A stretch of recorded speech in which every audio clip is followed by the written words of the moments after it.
Welcome to another edition of Talking Together. I'm Richard Sentner.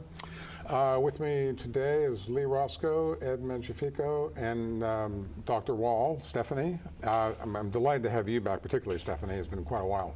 Thank you. Thank you. Well, today we're going to talk about revisiting the warning that Eisenhower gave us on his way out of office about the military-industrial complex. That's going to be our subject. So Stephanie, why don't you start us off? Well, we began the 21st century with, well, I should explain what his warning was, I guess.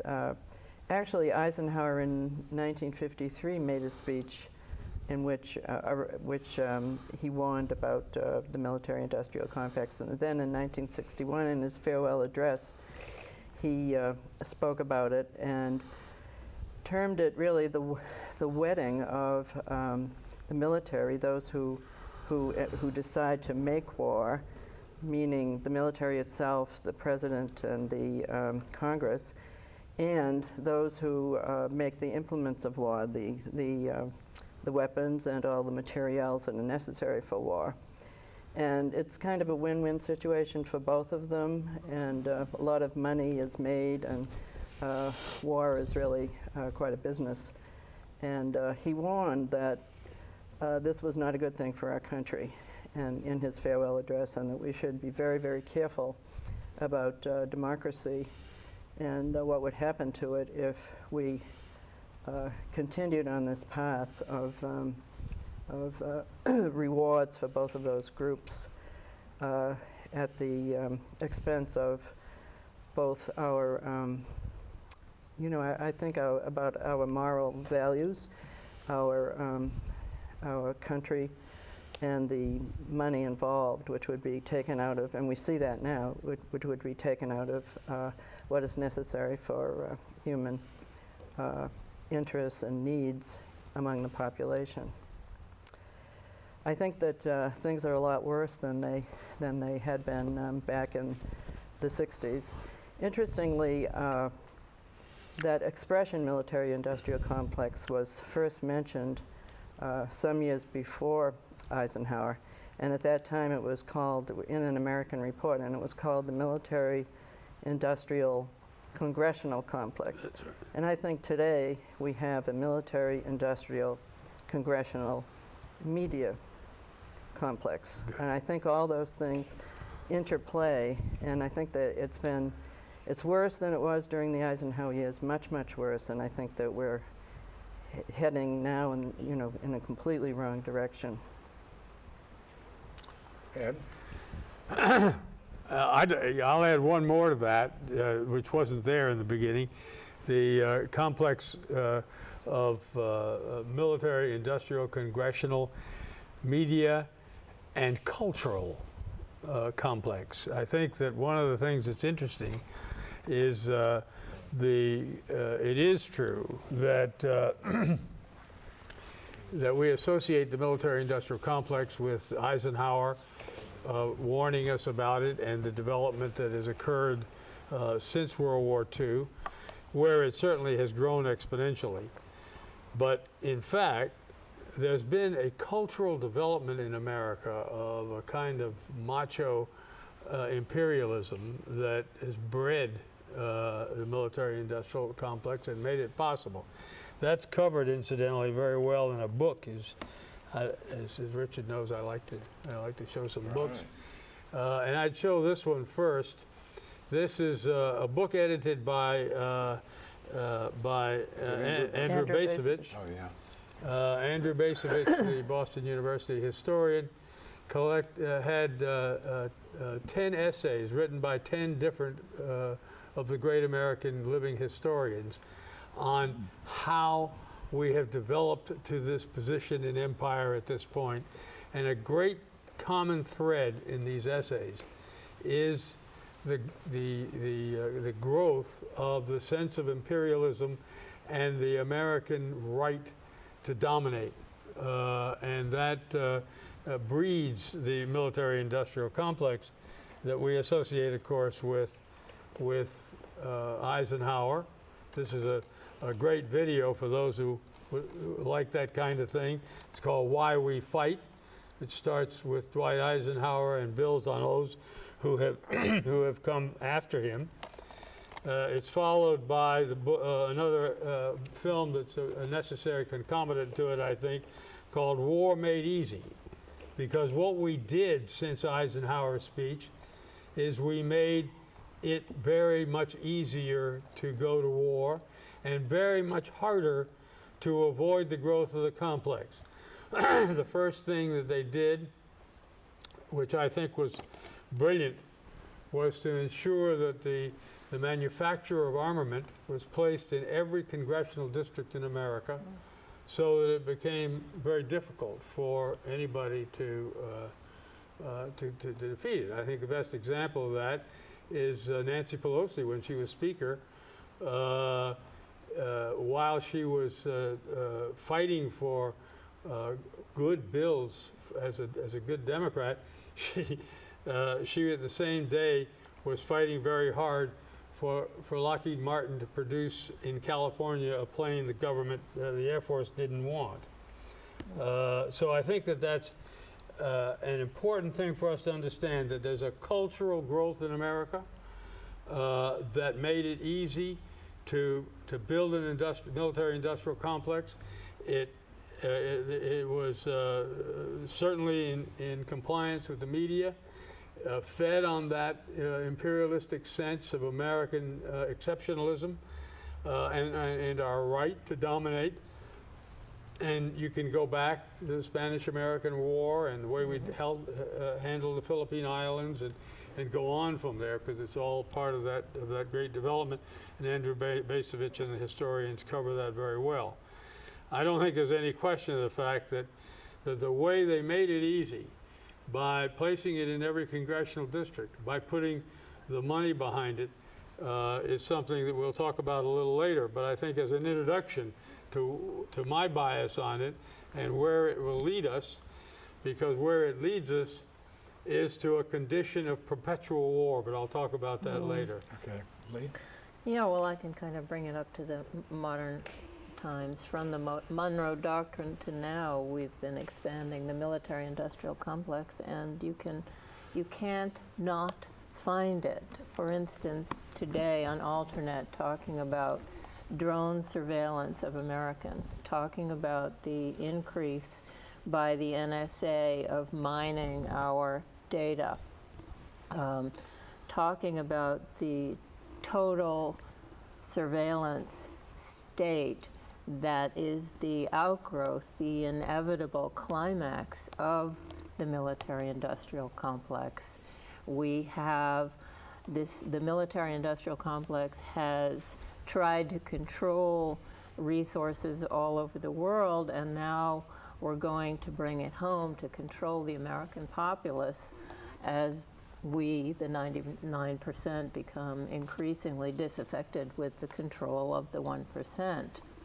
And I just wanted to just read something, because today, May 1st, the Occupy movement is out all over the streets, and one of their great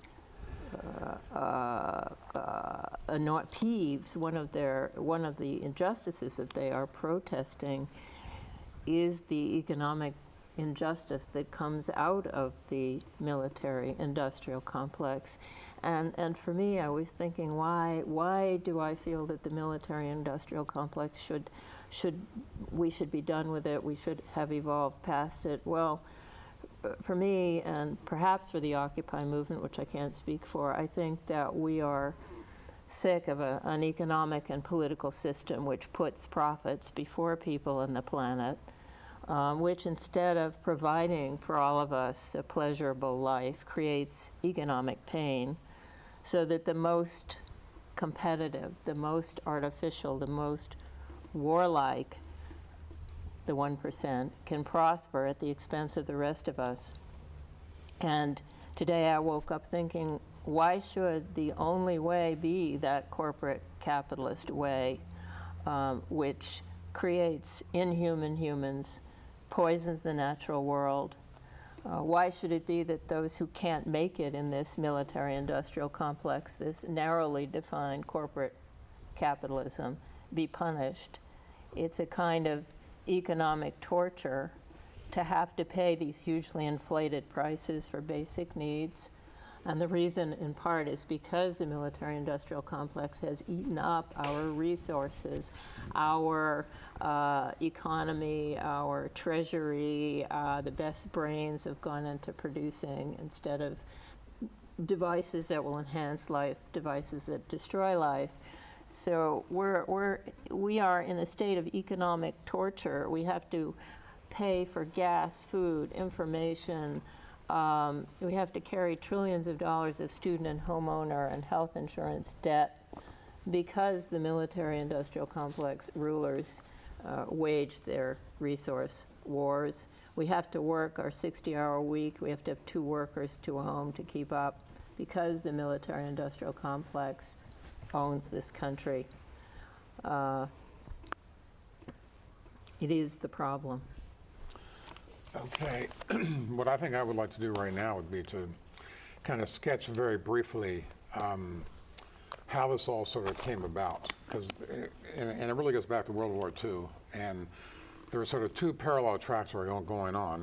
The first one had to do with a study that was undertaken by the Council on Foreign Relations, which is the business input into American foreign policy, and the State Department. It was called the War and Peace Studies Plan. It went on during the war for about 6 years. It was basically how the U.S. was going to carve up the world once the war was over. They knew that they were going to be in a position of global dominance that the world had never seen before. When the war was over with, we had about half of the world's wealth.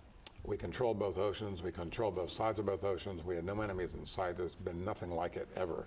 And we figured if they did it right, they could take the whole world. And in fact, that was the real crime of the Soviet Union, was the fact that they had carved out a piece of the world that we couldn't get our hands on. So the idea behind it was that we would figure out who the natural leaders were in various parts of the world, and then we would build them up, and they would then be subordinated to us. In the Nixon administration, Melvin Laird, who was the Secretary of Defense, actually described it as cops on the beat, with police headquarters remaining in Washington. That was the general idea. And the other track that was going on was that they learned, because of the New Deal did not solve the Depression. What solved the Depression was the Second World War, and they realized that the lesson that they learned from this was that the federal government was going to have to get involved in the economy, and there were a number of ways of going about it, but the only one that made any sense for them was to develop a military system. It was the only one that made any sense, because if they went, for instance, if they wanted to go down the social program route, they could build schools and community centers and health centers and all that, but that has a real drawback. That has a democratizing tendency. People are going to want to get involved. And it was very important that people not get involved, that the political class make the real political decisions. I mean, people can go and vote every once 4 years, that's fine. But we don't really want to get them involved. And that's how the Pentagon system works so brilliantly. You keep the people out of it. It becomes like a gift, to corporate capitalism. So you had these 2 tracks that were ongoing, and that's really sort of how it came into being. Now, what I would like to do is read an excerpt from a book that Chomsky wrote quite a few years ago, where he explains this system.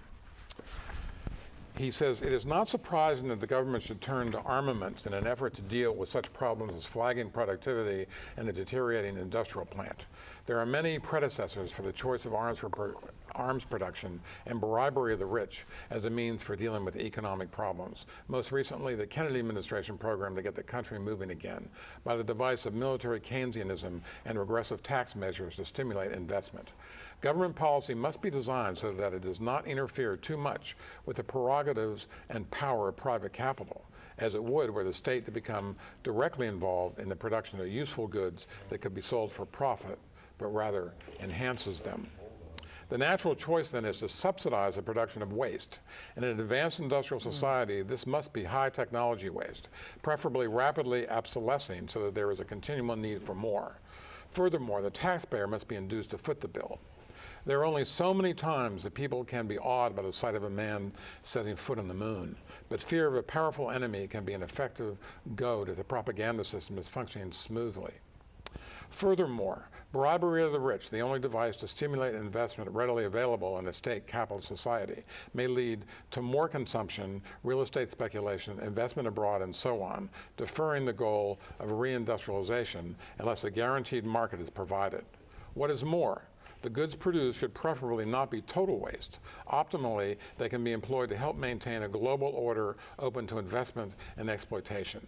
There is one obvious policy choice that satisfies these and similar requirements, and it is the one regularly undertaken, what is euphemistically called defense. Any student of Orwell should have known what was coming when the War Department was renamed the Defense Department. That's true. I feel like we're living in Orwellian times right now. Yeah. I really do. You know, that's exactly right. And I think there was one more element in that conference you referred to, which I think is very important in our history, that I was just reading about recently. When we entered World War II, despite the fact that there was a strong isolationist movement at the time, one of the things we learned is that the way we won the war was by harnessing the manufacturing capacity, the ability to make planes and tanks and put everybody, while it solved also the economic issue in the country, and Chomsky's exactly right, it also taught us a lesson, that he who has the tools wins, and that made it very attractive to the idea of creating more of that kind of thing. I'd like to, in that line, recommend, there's a book that's a lot of fun to read for those interested in this, and it really picks up on what Richard is talking about. It's called, if you can zoom in on that, it's called Prophets of War. Prophets being spelled with a PH. It's the story of Lockheed Martin. Lockheed Martin was the beginning industry in the military-industrial complex in terms of dominating the manufacturing. They're the people that put plants everywhere. They're the people, and incidentally today, they're the people that have the largest share, not only of the Defense Department budget, but the State Department budget, as well as CIA and other organizations. They're the people that have a division that do the interrogations at Guantanamo Bay. The story of how Lockheed capitalized on the concept of more equipment, whether it was needed or not, is indeed a fascinating story and follows what you were saying. And they're now turning that equipment, they own a good portion of the drone industry and the surveillance industry, against we the people, because now we are the enemy. We are becoming the enemy. And they are the largest manufacturer of the drone, followed very closely, incidentally, by an Israeli company that is the #2 producer of the drone. Also Northrop Grumman and many other American Well, they're all companies. involved in it, but Right. Lockheed Martin gets the overall contract. We should mention also that we spend $1 trillion a year on all this stuff. That's right, it's a good point. I mean, it's a huge amount of That's money right. when you think of it. And it's far more than we spent during the Cold War. Oh, yeah. You know, it's interesting. In the Cold War, the big bugaboo was the USSR, and it failed not because of us and not because of our armaments and not because of our military buildup, but because they went broke trying to keep up with And us. now we're pouring, what recently I read, over $100 billion into Afghanistan. No, Was it more than that? Yes, well over The that. figures are so astronomical of money being drained out of this country to kill people, to dominate the I know, resources. you're absolutely right. And $3 trillion is the cost of the two wars, the Afghani and the... And will be 4 trillion. And the, Stiglitz and the other That's right. author showed us that, proved, I guess, It that will be- it will be. predicted, I should say, that it would be. Right now, we're over $1 trillion. That's right. But it's going to be by the time we take care of the 360,000 disabled soldiers that have come out of Iraq. And this is always taxpayer money mostly. I mean, some of it's borrowed from China, I assume. I don't know the breakdown completely. Maybe Well- one of you do, but we're paying for this. We are.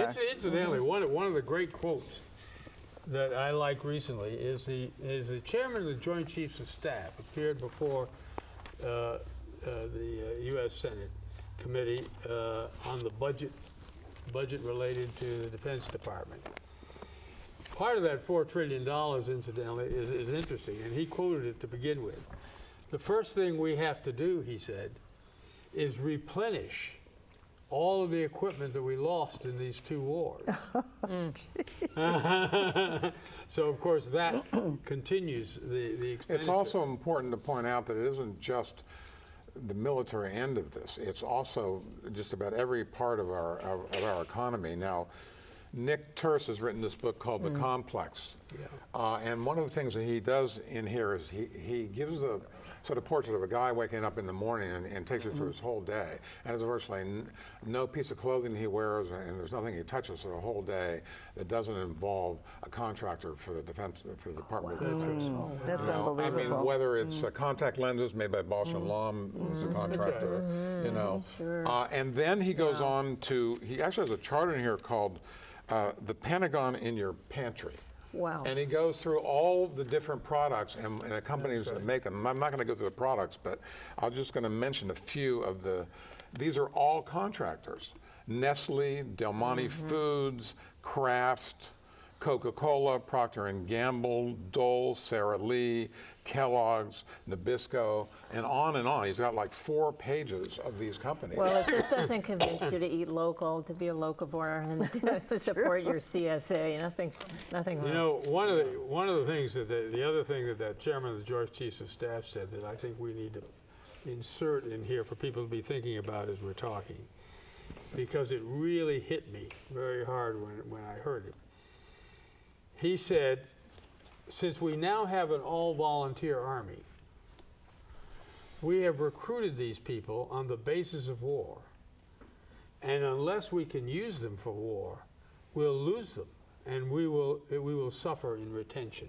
And what does he mean by lose them? They'll be part of the prison population, which is now being enslaved, and is all part of the corporate. No, he means What did he mean, having them lose them? continue to sign up is what he means. Perpetual war, right? Yeah, and that brings us Sorry.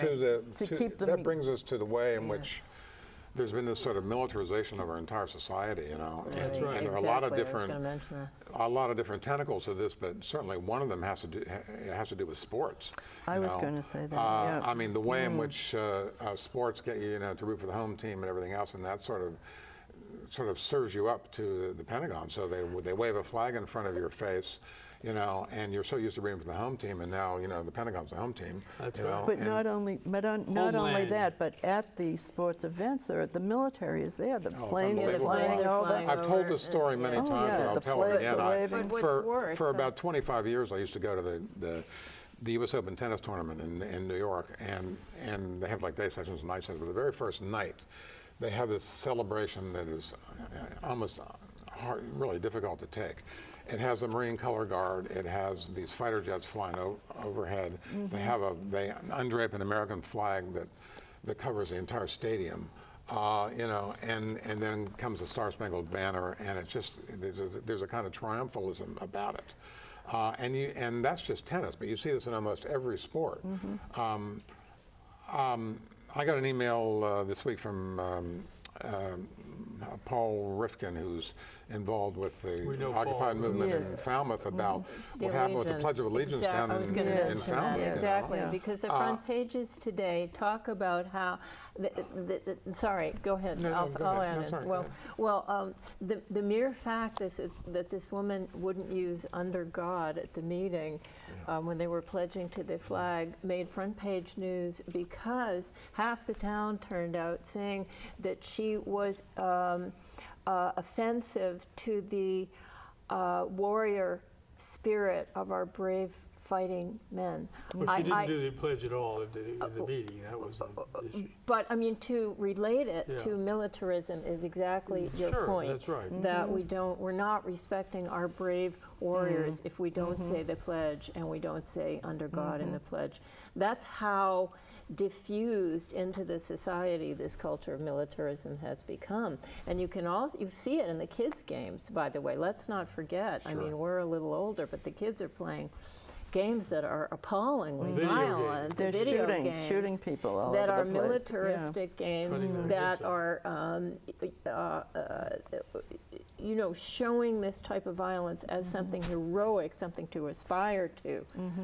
Even as the Hunger Games, I don't know completely how they're, but the Hunger Games and popular kid stuff is kind of glorifying this militaristic violence. Yeah, the thing is, I read The Hunger Games and saw the movie too, and I actually think that the author was after something much deeper than that. Really? It's Yeah, just I my haven't, own you're opinion. probably My own right, opinion. But I think that she was trying to educate people about the problems of scarcity I and think that's poverty, exactly you know, okay. and the lack of democracy and all that. And she was doing it by sucking them in this entertainment mold in the hopes that they would come away with something more than That just was the whole idea of the yeah. I mean, I didn't see the film, but All that right. was the book. I that have not was, read it, so I'm. yeah. Let me tell you how far this can go, and you're right. I think that yesterday I couldn't believe it, but if you look at the internet, there's a problem going on in Fallujah. Do you remember Fallujah? Oh, of Yes. course. Yeah. I saw that too, and You it just saw what you that? said. Yeah. Oh my God.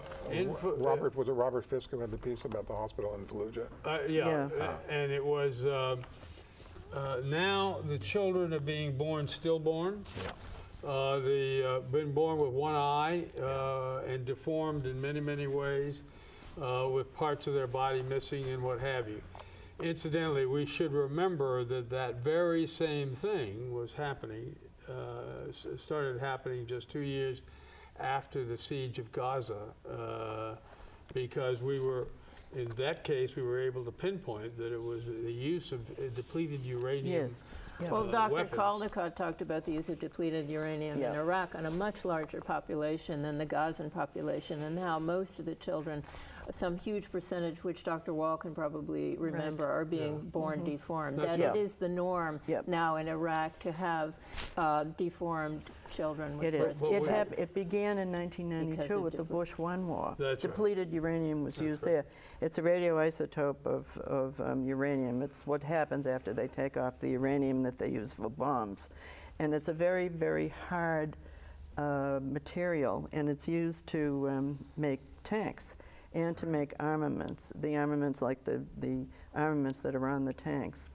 And following 1992 in Iraq, and also among the soldiers who had fought, there became, the children of our own soldiers who had fought, came a huge number of birth defects. That's right. And they started to see childhood leukemia in huge numbers. This is in Iraq. Right. And what happened to our own soldiers here was brought to the attention of the military. That was actually Juan Gonzalez who broke the story here, and Was it? no one wanted to listen to him. You know, Yes, that's he's right. Amy Yeah, Amy Goodman's Goodman's co-heart of right-hand democracy man, now, yeah. and he's Love it. columnist for the Newark Daily News. Yeah. Yes. And he was actually the guy that broke that story, but of course the Pentagon denied, Yeah. kept denying. But it. anyway, you in know, Fallujah they Yeah. use them, and now we're seeing in Fallujah they use the same thing. And see, the uranium material is radioisotope, Radioactive. and it gets into the cells, and it gets into the germ cells, and when that happens, congenital anomalies. That's what may- Robert Fisk has been writing about in this That's right. hospital. Yes, in he Fallujah. has. And But it also gets the only in- other thing I would add is if people really want to know how bad the assault in Fallujah was, the book to read is Jeremy Scahill's Blackwater. Because Yes. he has- Oh, he has yes, 3 yes. chapters there Yeah. on it, and if you get the paperback edition, he's actually has even more material in the paperback edition. That was a wonderful book. Yeah, I think know, the other there's- thing that you got to remember is that's one issue. But and without going into the detail of them, look at all the other issues associated. Look at the number. Is it interesting to you that we have the media talk about complicity of the media? you know, it didn't get much publicity, that we're losing more people in Afghanistan, more soldiers in Afghanistan to suicide than we are I to know. Right. military deaths. Oh, yes. Right. Now, we of don't course. talk about Right. that No, now. no. So we've got the thing in Fallujah. The We've got media the isn't telling us, suicides. yeah. We've got the mental health issues at home when they return. There's a We've huge got amount of domestic violence. domestic, Yes. yeah. There's a huge number of suicides here on our own soil right. of the soldiers who are Now, returned. in addition to that, we're using drones now, not just to target individuals, maybe a terrorist, But to or a victim, assassinate. but what we call signature attacks, which are, look at this guy Tariq Aziz, who has a coincidental name. Yes. But Right. this is a guy who went to a peace conference, came back to Afghanistan, and his whole family was killed because they thought he was doing something suspiciously. You know, this is a kind Well, I actually think that kind of arrogance.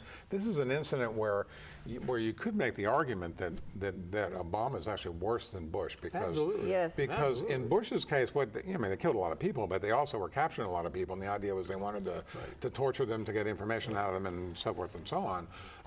But the Obama people are really not interested in capturing people. You know, they just want to kill them outright. That's right. Right. I mean, there's all this triumphalism about killing bin Laden, but I think the assassination of bin Laden was just one piece of this whole assassination program that the Obama people have, and I think when you compare the two, that's actually worse than what Bush Well, was I'm doing. not sure if it's worse because you see, when 60 Minutes sublets a whole hour to a torturer so that he can make excuses for his behavior, you know how far we've fallen into the clutches of militarism.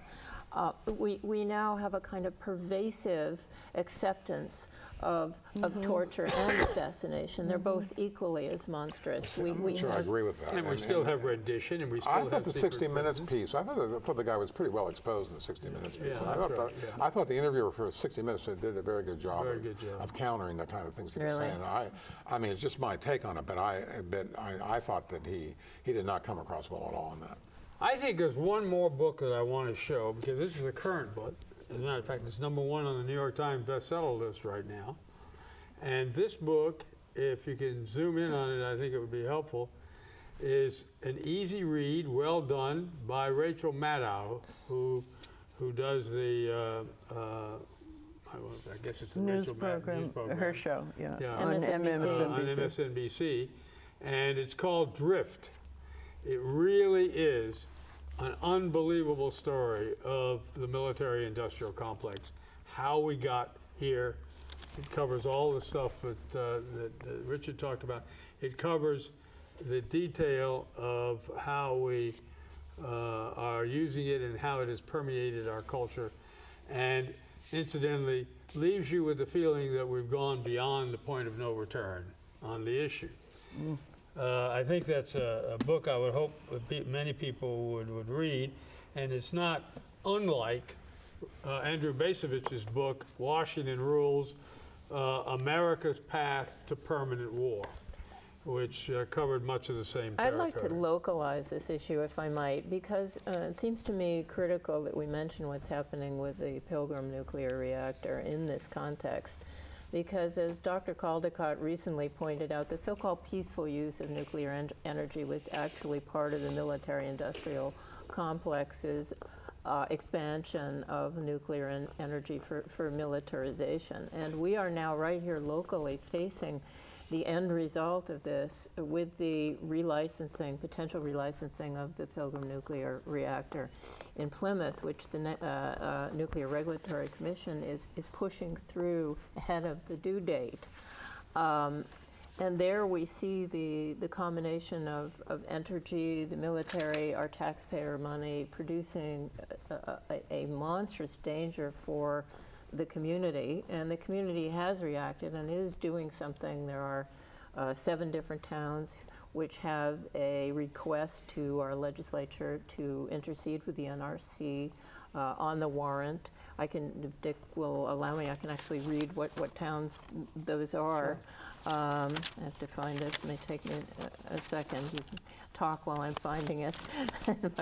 Well, we should know that while you're looking for that, we should tell everybody, and if they don't know already, that the Pilgrim nuclear plant is the same exact model as that which melted down at Fukushima. That's right. And that it can happen here. I mean, we say it won't happen here, it's not going to be an earthquake, yada, yada. It can happen here. There's human error. There are design flaws in the nuclear power plant up there. Concrete. Yep, they've had all manner of problems. They're also spewing tritium, which is radioactive hydrogen, and carbon-14 into the bay, and they use the water from Cape Cod Bay and the waters off Plymouth to cool the material in the reactors, and then they put the water back. I mean, it's just ridiculous. And 500,000 I know. gallons a day. 500 million gallons a day. We have, Massachusetts says that the plant releases the highest level of low-level radioactivity in the state. Is Right. there a correlation between the Cape Cod is downwind half the time. Cape Cod has the highest rate of breast cancer in the state. Is there a correlation? It seems to me there must be. Children are especially vulnerable to these radioactive isotopes, as you can talk about far better than I. It's an endless list. Do we need this? We don't. All it's doing is enriching the 1%. As you pointed out to me, it's taxpayer subsidized virtually entirely. When it's offline, we do not need the electricity. It's been offline for repairs, That's and we right. did not go That's right. dark. We pay more in kilowatt-hour rates because of the stranded costs, and probably have paid. Even Time magazine has said that the taxpayer subsidies to nuclear energy are out of control. Yes. Probably for a fraction of the price, we could have clean and green solar panels on every house in New England. The myth that it is green, that nuclear energy is green. To me, one of the biggest aspects of this, wrong. with I regard can to say people why. on Cape Cod, is, what happens if there is an accident there? How would people leave there's no Cape plan. Cod? There is no I mean, plan right now. It's almost as though I actually mentioned this in the Occupied meeting last week, that remember the signs you used to see in the back of cars about the tunnel on Cape Cod? Take the tunnel on Cape Cod? Yes, I It's actually almost thought as there though the was people in one. Washington think that tunnel really exists. I know. So that's how they're going to get us off. No, they don't want us to get off because they want the other They wanna highways get for the Plymouth. evacuation of Plymouth. It's interesting. They have a plan for like the 10 miles around, but That's right. if the damn thing spews, it's going to be And the whole, it blows in our- the it whole blows Cape our is going to way. be uninhabitable. Yeah. Really. Okay, It so you will. have a list. I of the do have a towns, list. right? On May 7th, the town meetings in Mashpee, Eastham, and Brewster will have it on the warrant. On May 15th, Dennis and Harwich have it on the warrant. Provincetown and Truro have already voted and passed the resolution to ask our state and federal legislators to intercede to shut down. But I think it's only fair for us to comment that we now know, because of Vermont Yankee, and I think the audience ought to be aware of that, that whatever the town says and whatever the state says, we've already had a court ruling that says it can be overruled by the Supreme Court sometime later, but right now, the ruling is that it's a federal jurisdiction and the states have no authority to intercede. So, Well, isn't that the quintessential symbol for the military-industrial Oh, complex that we're absolutely. talking about? Sure.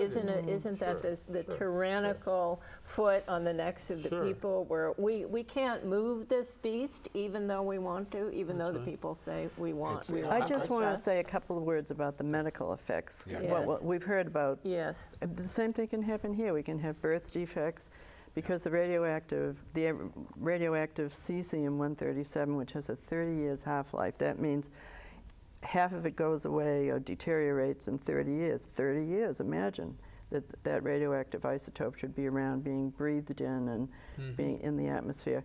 When it gets into cells, it can cause mutations, which can give rise to congenital defects and also to cancers, not right away, but remotely, 20, 30 years up the road, the incidence of cancer goes up, leukemias, all manner of organ cancers as well. And the immediate effect is, another isotope is radioactive iodine, which can replace the normal iodine in the saturated in the thyroid gland, which is necessary for thyroid hormone production and so forth. And it's very important that everybody on Cape Cod, just in case anything does happen up there, gets potassium iodide pills from, I'll show you what they look like. You can get them from your fire station. They are available to the public. You can pick them up there. And if anything happens at that nuclear plant, everybody in your family should take these potassium iodide to protect the thyroid gland. A late effect of the radioactive iodine getting into the thyroid And how long gland do they last? is also, well, it only has an 8-day half-life.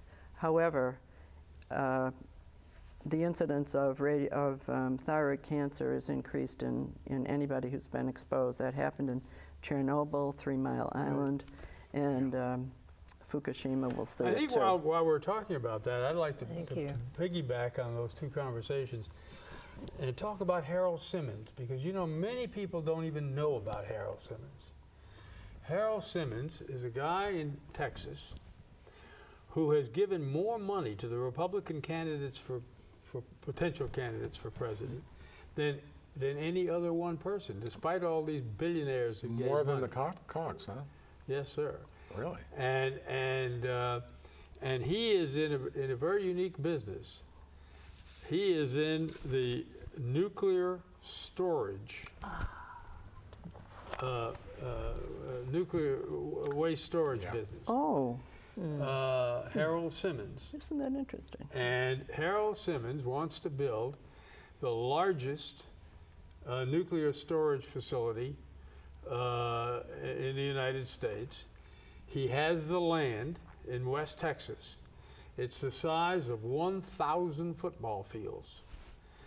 And he applied for the right to dig it down and make it for nuclear storage for instead of Yucca Mountain.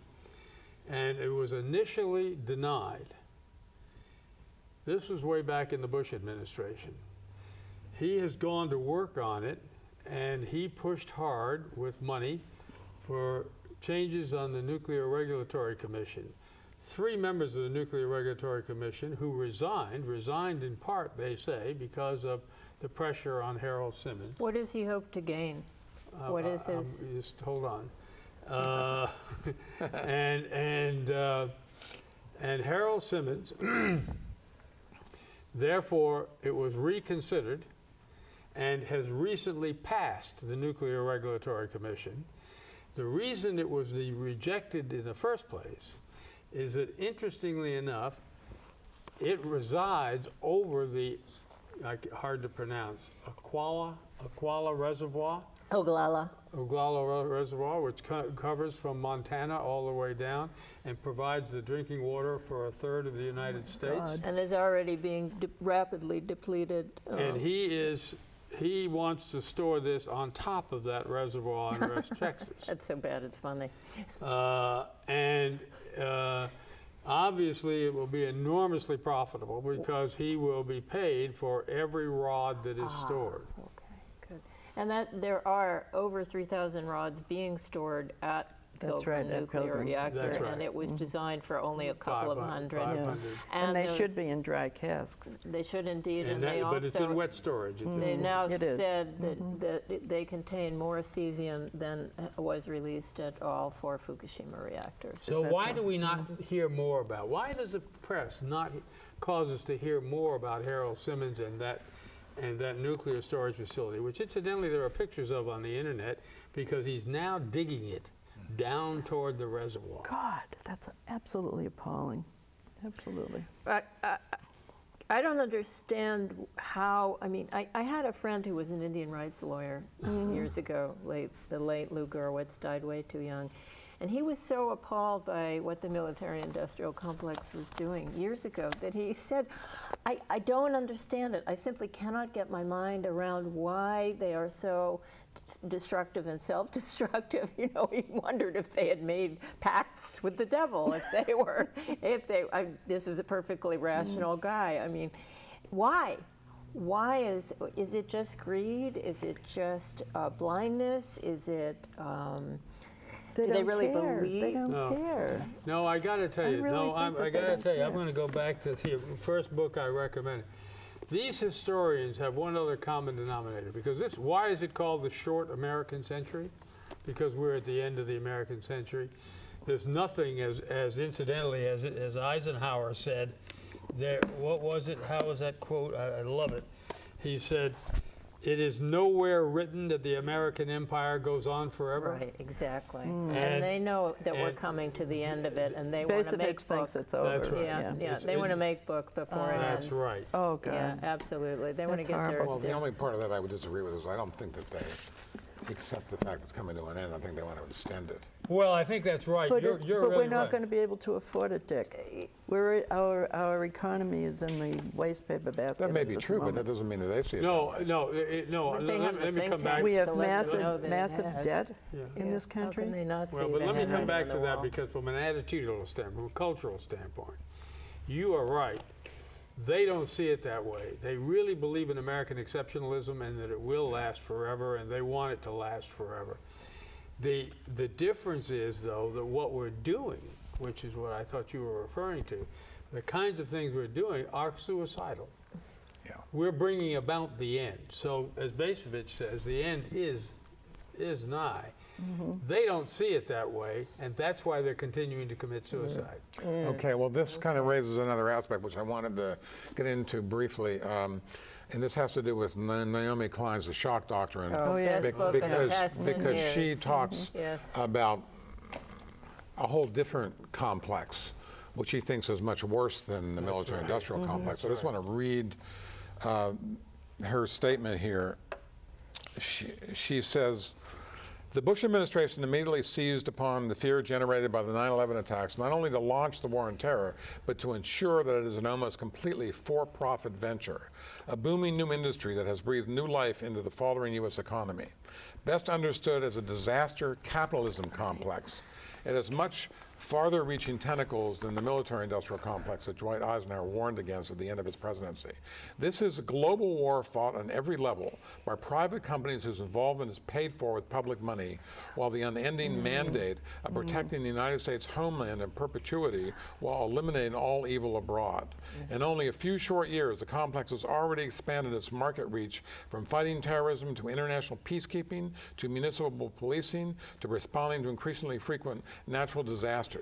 The ultimate goal for the corporations at the center of the complex is to bring the model of for-profit government, which advances so rapidly in extraordinary circumstances, into the ordinary and day-to-day functioning of the state, in effect, to privatize the government." Isn't this Perfect. fascism? That's perfect. That Yes, is. it Or is. Isn't as that Norman- exactly- this that's is fascism. fascism. And I fascism. think we're really on the road to it right now, if we're I- not in I it agree. already. I'm not sure that we're on the road to it. I think we're We're there. here, yeah. I think we live in a fascist state. People don't like that word because we associate it with Hitler and that sort of thing, but that's not really what fascism is. We are what, when a fascist state, which is defined as in the control of the financial interests of the country. That's right. Yeah, it was a marriage of corporations and governments bound up in a, forgive the word, but a bunch of faggots, meaning lit sticks, Yes, not yes. the derogatory term. Well, I mean, I personally don't think we're in a fascist state yet. I can We're see well the on the contours way of it if we're coming, not. but I don't, I personally just don't agree with that. But everything's in place. We have the total Richard and I have that surveillance same problem. state. I Yeah, we think do. that, We have the well, total I surveillance think that what we're state. looking We at have- here is Everything's in kind place. of an extension of what there were a couple of economists who actually looked at the British Empire maybe a decade ago, and they looked at the British Empire and they tried to figure out what were the costs of the British Empire versus what were the profits of the British Empire. And when they got done with their work, they concluded that, I mean, not to the penny, but more or less, the costs were essentially the same as the profits. And the question is, why do you have an empire if the costs are the same as the profits? And of course, the answer is that the costs are public. and the profits are private. Oh, yes, Right. yes. You know, Yeah. and so I think that that's what we're looking at here. Is Yeah. we're looking at as kind of an extension of that, and this is one of the reasons I think why that's what why fascism Chomsky is. has never believed that there was such a thing as the military-industrial complex, because he thinks it's just a system that we have. It's the entire system we have. It's like talking about corporate welfare. Corporate welfare kind of implies that, you know, there's a company here or a company there, but that's the system that we have. We've just seen a really extreme example of it. That, you know, the bailing out of these financial institutions to horrible. hundreds of billions of dollars. But we want to cut back But Medicare. the principle's been there for quite a long time. I mean, this Forever. is, It's part of It's a capitalism. metaphor through which we can discuss this. I don't think that it's the total reality, but it's a way to start to look at it. I wanted to ask how you think the age of oil fits into this metaphor of the military-industrial complex, because I was thinking about, you know, the cars, the tar, the roads, the wars, the airplanes. That's why we're It's in the all half the, these this wars. is the blood of it. Does it Well, fit it's into one- it's this? one of it's it. actually, It's one of it. Nick Turse actually talks about a petroleum complex. Yeah, that's right. And he talks about all the different airplanes and all the weapons that we use, and how it depends on petrol, you know, for their energy source. But I think that's just one of the elements of the total complex. Yeah. I think that it's a big one, but it's one of them. I don't think there's any question of the fact that what you're really saying is that unregulated, in effect, uncontrolled rate or unregulated capitalism is what breeds this. But militarism is the engine. Being in search of enemies is the engine, whether those enemies are Muslims, whether they are dissenters, whether they are communists. Yeah. It's the same Or us. engine to drive this profit, death for profit. Yeah. It's at its core, it's the government paving the way for capitalism. is what it That's is. exactly It's what this marriage between the government and capitalism. So that, for instance, you know, with all of the mythology what about fascism the free trade agreements Oh, right. and how we Right. believe in the free market and all that sort of Right. stuff, it's crazy. Because when it comes to the third world, we preach to them they have to follow the Exactly. dictates, What we say. you know, of the free market. But the United States doesn't follow those dictates, and they wouldn't do it. Absolutely. You know, We're if we such were hypocrites. It's so following true. the dictates of the free market, we would still be, you know, exporting furs to Europe as our main source. Incidentally, we also tell them that we believe in democracy, but we support their dictators. Yes, yeah. No, that's a whole other area. And again, I wanted to localize it because the corporate complex, not the military complex per se, but the industrial, and now it should be called the technological post-industrial complex, the corporate post-industrial media complex is now at war on the environment again in Massachusetts. The developers who are part of this want once again to destroy the Massachusetts Endangered Species Act, and that's up for grabs again. I highly suggest you call your Congress critters at the state level and say no to S1854. Environmentalists have fought to maintain this state's biodiversity, its habitats, for 20 years, and have fought hard. There have been a lot of dedicated people being paid very little all over the place. For the rest of us, right? Yeah, exactly. And now, once again, the corporate complex is trying to destroy laws that protect our local environment. When we're thinking about, you know, overturning all of this, we really have to come to grips with the whole way in which corporate America controls our politics. You know, the role of money has changed everything. So it's not just a question of like calling your congressman. Your congressman is being funded by some Your corporation. congressman is bought you know? and paid for. The congressman doesn't care. I have called so many times and nothing happens. I mean, The state legislators are a this little has more to be responsive. project I number think. one is dealing with the whole financial system. whole point of is the way that in which incidentally- elections are controlled by corporations because they can spend as much money as they want. You know, and virtually every Congress, and even the most liberal ones, have some area where they're beholden to some corporation. And we need- incidentally, if nothing else, because of their factory that is making guns in their district. But let me give you an example. I want to go back to what you said, because you said something very critical in terms of it. And I think one of the best examples for people to understand is the issue we're dealing with now in the United States Post Office. In 2006, the Congress of the United States, when the Republicans were there, decided that that we should privatize. You use the term privatized government, that they should privatize the post office.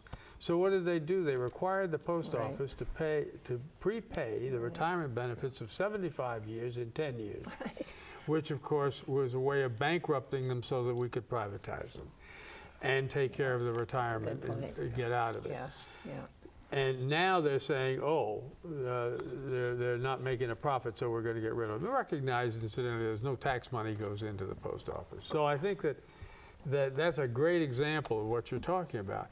But whatever it is that we want to talk about, and whatever name you want to give it, when the financial interests of the country, and I won't use the term, but if it is the financial interests of the country that control our legislature, our executive branch, and even our court system. Yes, the court system. And too. as a result, we don't have a legislative, an executive branch.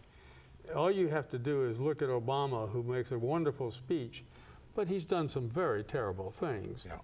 So we have everything is bought and paid for. And when that happens, that's who the boss is.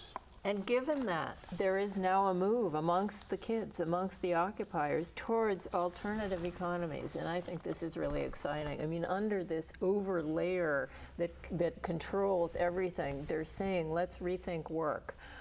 Let's rethink the structures. Let's communitize them. Let's go back to barter. Let's make small cooperatives. Let's look at the Mondragon cooperatives and other examples through the world and start to do that here. And that may be the only way to do it, is to grow new cells underneath Well, I don't think this there's any one way. metal. Well, it I may mean, be a way. That's a way. There may Yeah, be. that's We a have way. to look at alternative But ways. I also think that we have to do something about the way in which elections are funded. You know, all this money that's being poured into election by corporations. Something has to be done about that.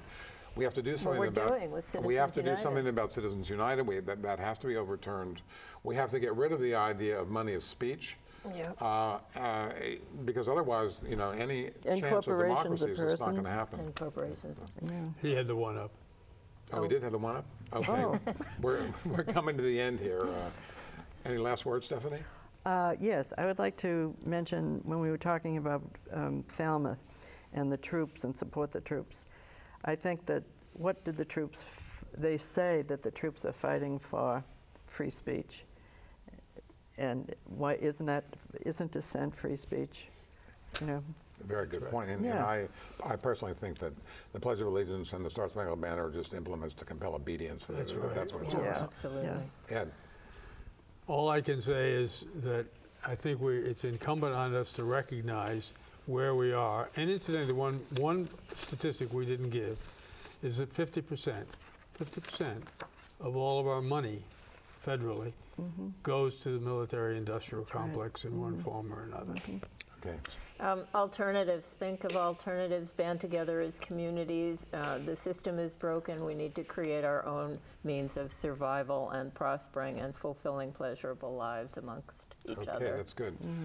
All right. Thank you all for being here. Until next time, do whatever you can for peace and social justice. Thank you very much.